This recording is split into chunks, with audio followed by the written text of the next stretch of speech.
என்னப்பா படிச்சுக்கிட்டு இருக்கியா? ஆமா பாப்பா. Very good. எங்க சலீம் எங்க? அவன் வந்த உடனே விளையாட போயிட்டான். சாப்பிடு. விளையாட்டு புள்ள அப்படித்தான் இருப்பான். ஆமா, சபரி உள்ளே இருக்கான்? ஆமா பாப்பா, இப்பதான் வந்தாங்க. பேகம் பேகம். உம்மா இல்ல. எங்க? வெளியில போயிருக்காங்க. எதுக்கு? மண்ணெண்ணெய் வாங்க ரேஷன் கடைக்கு போயிருக்காங்க. அப்படியா? அதோ உம்மாவே வராங்க பாருங்க.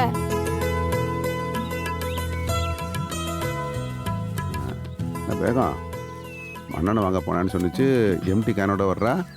இல்லைங்க, கூட்டம் அதிகமா இருந்துச்சு. சரி, நாளை காலையில சீக்கிரம் போய் வாங்கிக்கலாமேன்னு வந்துட்டேன். சரி சரி, உள்ள போய் காஃபி இதை போட்டு எடுத்து வா. ஸ்கூலுக்கு போயிட்டு டயர்டா இருக்கும். சபரி கூட உள்ளதான் இருக்கானா? சரி, போய் பாக்குறேன். சரி போ, உள்ள போமா?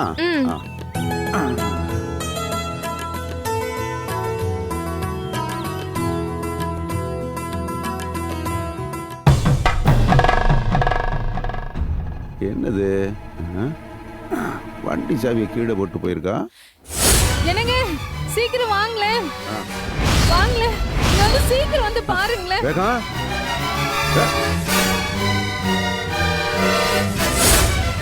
சபரி, இங்க பாருங்க. என்னாச்சு? கத்தி எடுத்து கையை அறுத்துட்டு இருக்காங்க.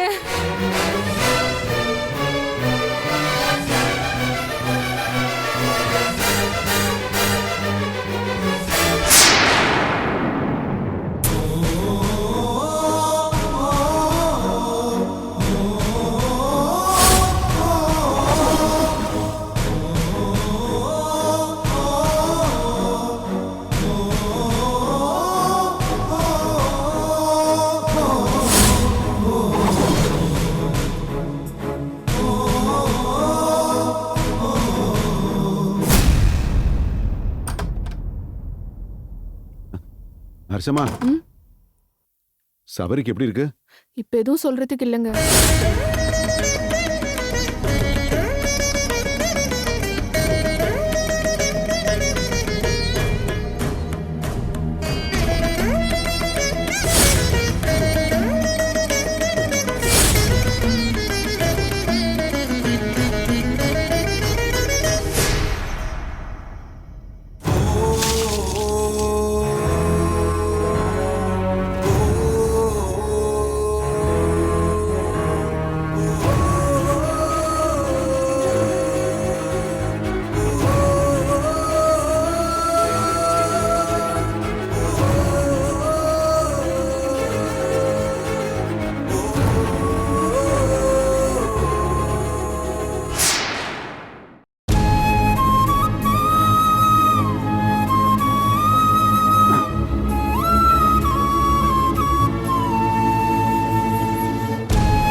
வாப்பா.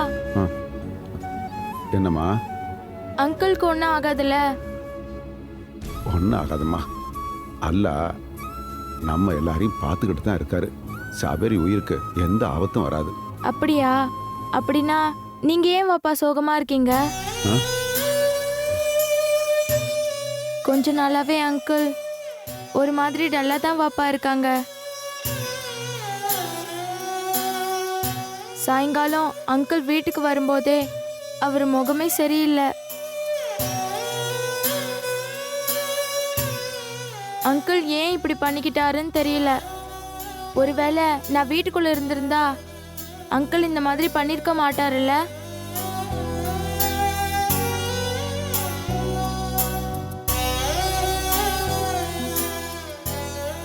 என்னை மன்னிச்சிடுங்க வாப்பா. யாப்பா நீ என்ன தப்பு பண்ண? ஆ? நீ ஒன்றும் தப்பு பண்ணலப்பா. சபரிதான் ஏதோ ஒரு நினப்புல இப்படி பண்ணிக்கிட்டான்.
சிஸ்டர், ஏமா எத்தனை வாட்டி சொன்னாலும் ஐசியூ வார்டு வெளியே நின்று வேடிக்கை பார்க்கறத விட மாட்டீங்களா? போங்கம்மா.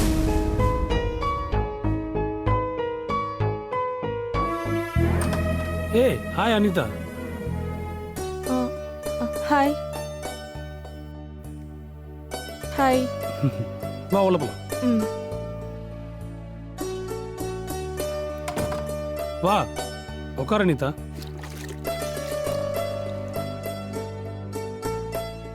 அவினாஷ், இப்போ சபரிக்கு எப்படி இருக்கு? நர்வ் கட் பண்ணதுனால பிளட் லாஸ் நிறைய ஆயிருக்கு.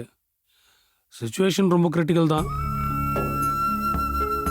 நைட் ஃபுல்லாக அப்சர்வேஷனில் வச்சு பார்ப்போம். Let's see. அப்போ சபரிக்கு எதுவும் ஆகாதுல்ல? உயிருக்கு எந்த ஆபத்தும் இல்லை, பயப்படாத.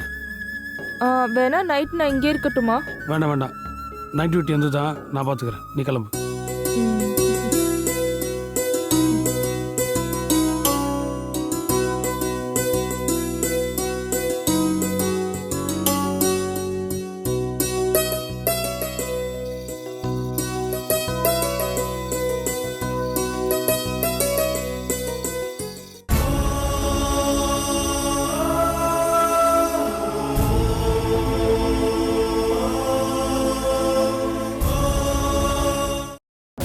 வாங்க மணி.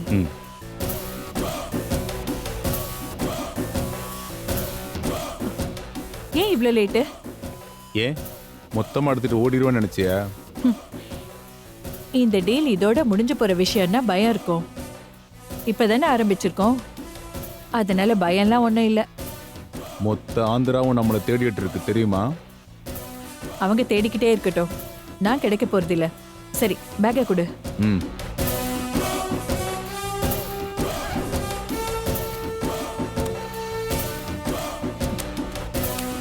இந்தா உன் பங்கு. டாக்டர் கறக்கிற மாடு தானே? ஆமா, அதுல உனக்கு என்ன சந்தேகம்? இல்ல ரொம்ப கம்மியா கேட்டிருக்கியே, அதான் டவுட் பட்டேன். இது முதல் டியூதா மணி, கொஞ்சம் கொஞ்சமா தான் கேட்டு வாங்கணும். அப்படி எத்தனை தடவை தான் மிரட்டி வாங்க முடியும்?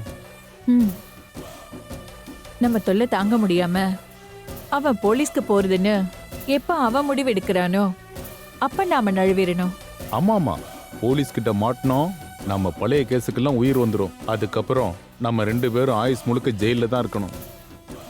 பிளான் பண்ணி செஞ்சோம்னா கடைசி வரைக்கும் நம்ம போலீஸ் கிட்ட மாட்டவே மாட்டோம். ஆமா, நம்மள மாதிரியே வேற யாரோ ஒருத்தர் வந்து டாக்டரை மிரட்டினதா சொன்னல, அது யாருன்னு கண்டுபிடிச்சிட்டியா? இல்ல மணி, அது யாருன்னு எனக்கும் குழப்பமா தான் இருக்கு. நீதான் அவன் யாருன்னு கண்டுபிடிக்கணும். அது நமக்கு தேவையில்லாத வேலை. நாம் அவனை யாருன்னு கண்டுபிடிக்க போய் அவன் நம்ம யாருன்னு தோண்ட ஆரம்பிச்சா நீ ஒரு போலி டாக்டர்னு எல்லாருக்கும் தெரிஞ்சிடும். சரி, அதை விடு. 8ஆம் கிளாஸ் படிச்சுட்டு எப்படிதான் MBBSன்னு கூசாம சொல்றியோ, அதையும் இந்த உலகம் நம்புது பாரு.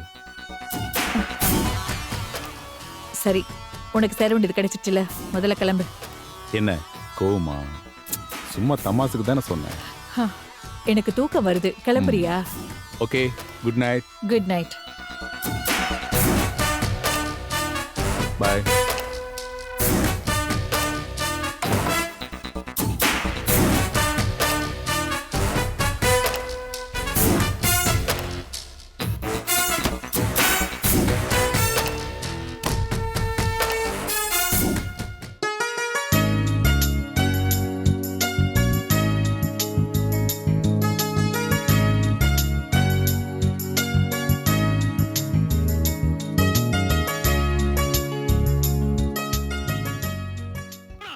நான் போயிடுவேன். ஆனா உன் தங்கச்சி உன்னை நிறுத்த முடியுமா? அர்ச்சனா, சாப்பாடு ரெடியா இருக்கு, மாப்பிள்ளைய சாப்பிட கூப்பிடு. வாழ்க்கையில நிறைய ஏமாற்றங்கள் இருமா, முக்கியமான சீன் போயிட்டு இருக்கு. ஏய், மாப்பிள்ளை இன்னைக்கு தான் சீக்கிரமா வீட்டுக்கு வந்திருக்காரு. அவருக்கு நேரத்தோட சாப்பாடு கொடுக்கலான்னு நான் பறந்து பறந்து சமையல் பண்ணிட்டு இருக்கேன். உனக்கு டிவி தான் முக்கியமா போச்சா? முடிஞ்சா நீ என்னம்மா? போடி, போய் மாப்பிள்ளைய சாப்பிட கூட்டிட்டு வா. போ.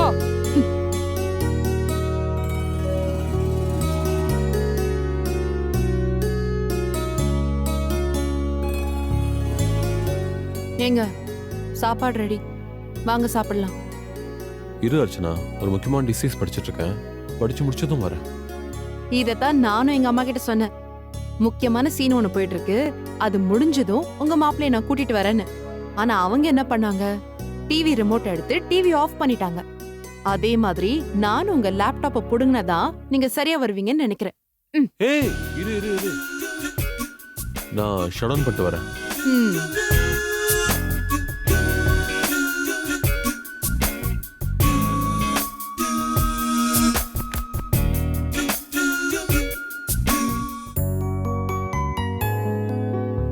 அம்மா, உங்க மாப்பிள்ளையே கூட்டிட்டு வந்துட்டேன். என்னடி கிண்டலா? வாங்க மாப்பிள்ளை, உட்காருங்க. என்னத்த வாசனை கமகமன்னு மூக்கு தொலைக்குது? ஒண்ணும் இல்ல மாப்பிள்ளை, உங்களுக்கு பிடிக்குமேனு கீரையும் கேரட் பொரியலும் பண்ணிருக்கேன். அப்போ ஓகே. ஆமா, அனிதாவை காணோம். அவ எங்க இங்க இருக்கா? இன்னும் வீட்டுக்கே வரவே இல்லையே.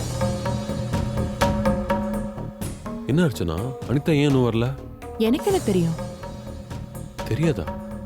அனிதா ஃபோன் பண்ணலாத்த? அதெல்லாம் ஒண்ணும் பண்ணல மாப்பிள்ளை. வர வர தினமும் அவ இப்படிதான் லேட்டா வரா. அப்படியா?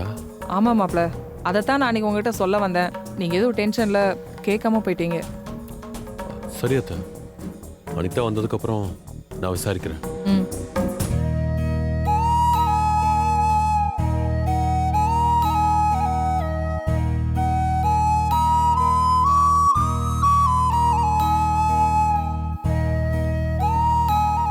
என்னங்க, ம். நாளைக்கு உங்களுக்கு லீவ் கிடைக்குமா? ம்ஹும். நாளைக்கா? ம். சான்ஸே இல்ல. எதுக்கு கேக்குற? எனக்கு வைதேகியை பார்க்கணும் போல இருக்கு.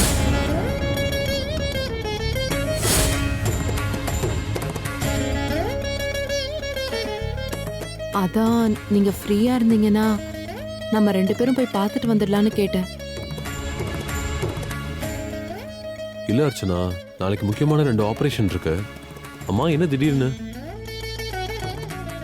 என்னவோ தெரியலங்க, அவளை பார்க்கணும் போலவே இருக்கு. அதான். வேணும்னா நீ மட்டும் போயிட்டு வரியா? ஆஹா, இல்ல இல்ல, நீங்களும் வந்தாதான் போவேன். அப்ப இந்த வீக்கெண்ட்ல வேணா போலாம். ம், சரிங்க. ம்.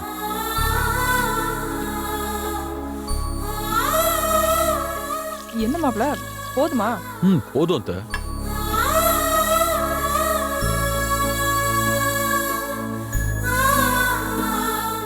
என்னடி வர வர உன் பாசமெல்லாம் வைதேகி மேல திரும்புது? ஆமாம்மா, அவ அன்னைக்கு இங்கிருந்து கிளம்பும்போது நான் கோச்சுக்கிட்டு சாப்பிடாம இருந்தேன் இல்லையா? அப்ப அவ தானே எனக்கு சாப்பாடு கொண்டு வந்து கொடுத்தா. அப்ப அவ என்ன சொன்னா தெரியுமா? வயித்துல இருக்கிற உங்க பாப்பாவுக்கு பசிக்கும் இல்லையா, அதனால ப்ளீஸ் சாப்பிடுங்க ஆண்டி அப்படின்னு சொல்லிட்டு போனா.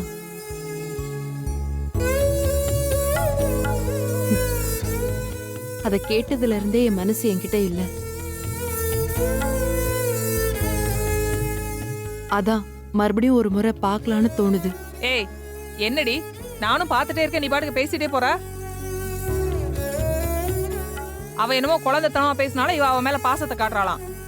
எனக்கு இது சுத்தமா பிடிக்கல அர்ச்சனா. அம்மா, இது உனக்கு பிடிக்காதுன்னு எனக்கு நல்லா தெரியும். ஆனா இந்த விஷயத்துல நான் ஏன் இஷ்டப்படிதான் நடந்துக்க போறேன்.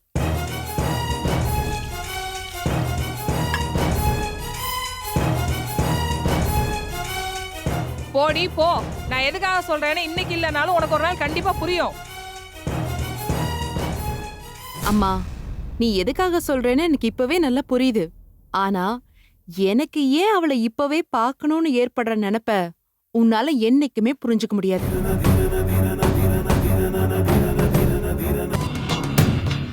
தம்பி உள்ள வாங்க.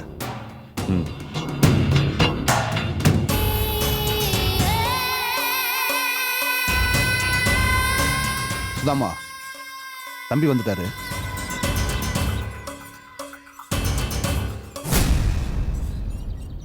என்ன சிஸ்டர் யோசனை? என் அப்பா அம்மா இருந்த வரைக்கும் நான் இந்த வீட்டு பக்கம் வந்ததே இல்லை. அவங்க கூட நான் டைம் ஸ்பெண்ட் பண்ணதே இல்லை. நான் படிச்சதெல்லாம் ஹாஸ்டல். அப்புறம் வேலைக்கு போனேன், அப்படியே தனியா போயிட்டேன்.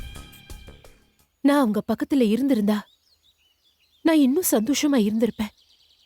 அவங்களுக்கு நான் எதுவுமே செய்யலைங்கிற குற்ற உணர்வு மனசை போட்டு கொடையுது. சிஸ்டர், இனிமே நடக்க வேண்டியது என்னன்னு யோசிங்க. பழசைய நினைச்சிட்டு இருந்தா உங்களை சுத்தி இருக்கிறவங்க எல்லாருமே உங்களை ஏமாத்திட்டு போயிடுவாங்க. சச்ச, எல்லாருமே எங்க குடும்பத்துக்கு விசுவாசமானவங்க. டாக்டருக்கு உங்க அப்பா எவ்வளவு பணம் கொடுத்தாருன்னு அந்த விசுவாசமானவங்களுக்கு தெரியாதா? அப்பா யாரையுமே நம்ப மாட்டாரு, அதான் அவரோட வீக்னஸ். அதனாலதான் அவர்கிட்ட சண்டை போட்டு நான் வீட்டை விட்டு வெளில போனேன்.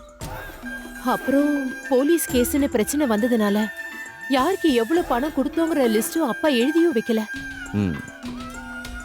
நீங்க சொன்ன மாதிரி அந்த டாக்டருக்கு அப்பா அவ்வளவு கடன் கொடுத்திருப்பாரா?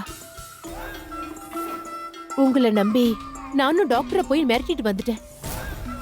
நான் வெறும் பணத்துக்காக உங்களை மிரட்ட சொல்லல. நிச்சயமா உங்க அப்பா கிட்ட இருந்து அவன் ஒரு பெரிய அமௌண்ட்டை வாங்கியிருக்கணும். இல்லன்னு சாதிக்கிறானே.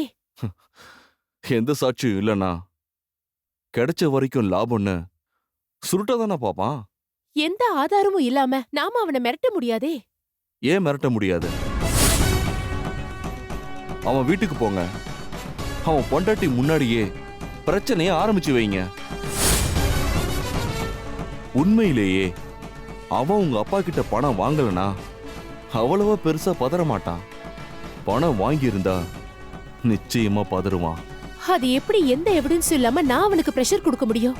பாவம் பார்த்தா ஹார்ட் அறுக்க முடியாத, வாய்க்கு ருசியா பிரியாணி திங்கவும் முடியாத ஆதாரம் நம்ம கிட்ட இருந்தாதான் இருக்குன்னு சொல்ல முடியுமா? இல்லாதது இருக்கிற மாதிரி அழுத்தி சொன்னா உண்மை தானா வெளியே வந்துடும். அதை செய்யலன்னா நஷ்டம் உங்களுக்கு தான். யோசிங்க சிஸ்டர், நல்லா யோசிங்க. நான் வரேன்.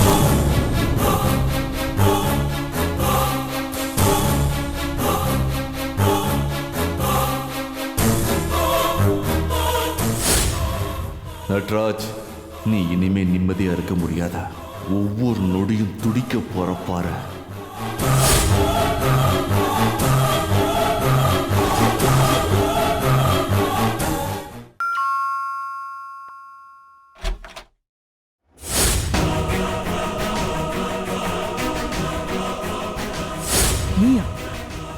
ஏன் வேற யாரை எதிர்பார்த்த? நீ இப்ப எதுக்கு இங்க வந்த? எங்க அப்பா கொடுத்த பணத்தை திருப்பி வாங்கிட்டு போறதுக்காக வந்தேன். ஹலோ, நில்லு நில்லுன்னு சொல்றேன்ல. உங்க அப்பன்ட்ட இருந்து நான் எந்த பணமும் வாங்கலன்னு சொல்றேன்ல. நீ அது மட்டுமா சொன்ன? எங்க அப்பா ட்ரீட்மெண்ட் கூட எதுவும் பணம் கட்டலன்னு தானே சொன்னேன். ஆமா அதுதான் உண்மை. ஓ, பொண்டாட்டி முன்னாடி நல்லவ மாதிரி வேஷம் போட்டுட்டு இருக்கியா? மரியாதையா எங்க அப்பா கிட்ட வாங்கின பணத்தை கொடுத்துரு, இல்ல நடக்கிறதே வேற. ஏங்க என்னங்க என்ன சொல்றா? அவங்க அப்பா கிட்ட ஏதாவது பணம் வாங்குனீங்களா? இல்ல உஷா, இவ போய் சொல்றா. நான் இவ அப்பாட்ட இதெல்லாம் எந்த பணமும் வாங்கல. ஏய், பொண்டாட்டி எதிரில நல்லவ மாதிரி நடிச்சுக்கிட்டு இருக்கியா? கையெடு. ஒழுங்கா 10 நிமிஷத்துல என் பணம் என் கைக்கு வரல, அப்புறம் நடக்கிறதே வேற. ஹலோ ஹலோ, மரியாதையா என் புருஷன் மேல இருந்து கையெடுங்க, இல்லன்னா நான் போலீஸ்க்கு ஃபோன் பண்ணுவேன். சொல்லிட்டேன். ஓ, போமா.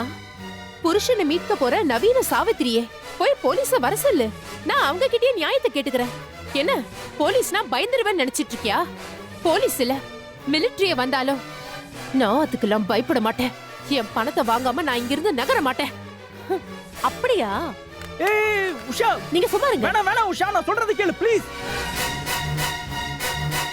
Hello, police station. யாருமா நீங்க?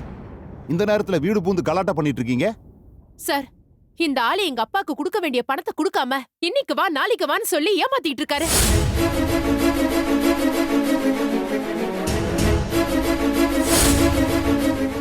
இப்போ எங்க அப்பா இறந்ததுனால அவருக்கு கொடுக்க வேண்டிய முழு பணத்தையும் கொடுக்காம ஏமாத்திட்டு இருக்காரு. பணத்தை வாங்கறதுக்காக இவர் ஹாஸ்பிட்டலுக்கு போனா இவரை பார்க்கவே அலோவ் பண்ண மாட்டாங்க. அதான் இதுக்கு ஒரு முடிவு கட்டலான்னு இன்னைக்கு நேரா வீட்டுக்கே வந்துட்டேன். என் பணத்தை வாங்கி கொடுங்க, நான் பாட்டுக்கு என் வேலையை பார்த்துட்டு போறேன். நீங்க என்ன சார் சொல்றீங்க? சார், இவங்க போய் சொல்றாங்க சார். இவங்க யாருன்னு எனக்கு தெரியாது. என்னம்மா, அவர் உன்னை யாருன்னே தெரியாதுன்னு சொல்றாரு. சார், அவர் வேணும்னே போய் சொல்றாரு. யாரு போய் சொல்றாங்கன்னு இப்ப கண்டுபிடிச்சிடலாம். இங்க டாக்டர் உங்க அப்பா கிட்ட வாங்கின பணத்துக்கு ஆதாரத்தை காட்டுங்க. சார், அது எங்க அப்பா வாய்மொழியா தான் கடன் கொடுத்திருக்காரு. என்னம்மா இது? அப்ப யார் வேணாலும் இந்த மாதிரி வீடேறி வந்து கலாட்டா பண்ணலாம்ல? இல்ல சார், இவர் எங்க அப்பா கிட்ட இருந்து பணம் வாங்கினது உண்மை. அதெல்லாம் ஸ்டேஷன்ல வந்து பேசிக்கமா. இப்படி அர்த்தராத்திரியில டாக்டர் வீட்டுக்கு வந்து கலாட்டா பண்ணதால இப்போ உன்னை அரெஸ்ட் பண்றேன். வாமா ஸ்டேஷனுக்கு.